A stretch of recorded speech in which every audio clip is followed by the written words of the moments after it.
காலை வணக்கம். தினம் ஒரு திருக்குறள். அதிகாரம் 47, தெரிந்து செயல்வகை. குறள் 470.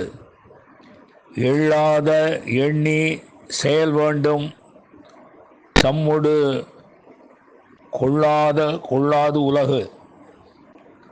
மீண்டும், எள்ளாத எண்ணி செயல் வேண்டும், தம்மோடு கொள்ளாது உலகு.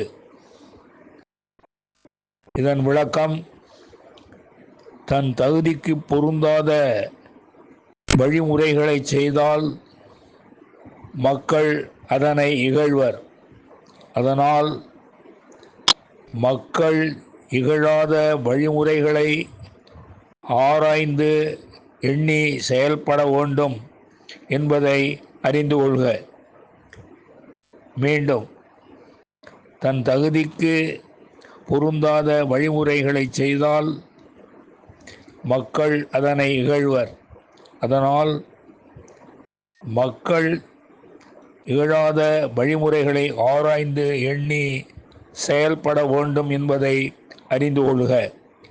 நன்றி, வணக்கம் கூறி உங்களிடமிருந்து விடைபெறுவது தேரெழுந்தூர் கோசகன் என்கிற டிவி நாராயணன், சென்னை.